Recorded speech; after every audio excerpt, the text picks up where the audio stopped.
অমর একুশের বইমেলার আয়োজন নিয়ে সন্তুষ্টি প্রকাশ করে সংস্কৃতিমন্ত্রী নিতাই রায়চৌধুরী বলেছেন, অনেক প্রকাশকের বই প্রকাশের দিনই বিক্রি হয়ে যাচ্ছে। শনিবার সন্ধ্যায় নতুন বইয়ের মোড়ক উন্মোচন অনুষ্ঠানে যোগ দিয়ে এমন মন্তব্য করেন তিনি। শেখর আজাদের রিপোর্ট। শনিবার ছুটির দিনে বইপ্রেমীদের উপস্থিতি চোখে পড়ার মতো। মেলার প্রাঙ্গণে বেশ প্রাণের ছোঁয়া। নতুন বইয়ের মোড়ক উন্মোচন, আড্ডা আর বই কেনাবেচায় জমে উঠেছিল মেলার পরিবেশ। সন্ধ্যায় নতুন বইয়ের মোড়ক উন্মোচনে আসেন সংস্কৃতি বিষয়ক মন্ত্রী নিতাই রায়চৌধুরী, স্বাস্থ্য ও পরিবার কল্যাণ মন্ত্রী সর্দার মোহাম্মদ সাখাওয়াত হোসেন এবং সংস্কৃতি প্রতিমন্ত্রী আলী নেওয়াজ মাহমুদ খৈয়াম।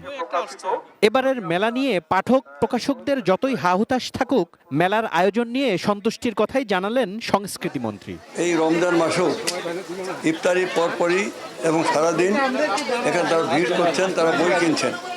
অনেক প্রকাশকের বই একদিনের মধ্যেই সব বিক্রি হয়ে যাচ্ছে, আবার পরে নতুন করে তারা আবার এনে সমাবেশ করছেন।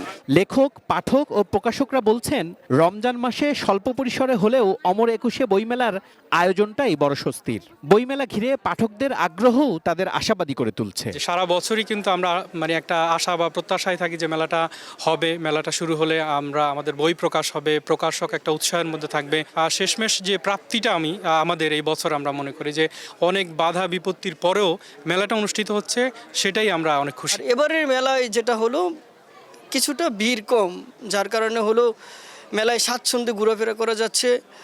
লেখকদের সাথে ইন্টিমেসিটা বেশি হচ্ছে, লেখকদের সঙ্গে সহজেই কথা বলা যাচ্ছে। খুবই ভালো একটা পরিবেশ ফিল করছি এবং ভিড় কম, কিন্তু মানুষ অনেক সময় যারা বই কেনার উদ্দেশ্যে আসছে এবার তাদেরকে আমরা বেশি দেখছি। সব অনিশ্চয়তা পেরিয়ে যথারীতি বইপ্রেমীদের মিলন মেলায় পরিণত হয়েছে অমর একুশে বইমেলা। নতুন বইয়ের ঘ্রাণ আর পাঠকদের উচ্ছ্বাসে জমে উঠছে মেলা। Shekhar Azad, ATN news, Dhaka.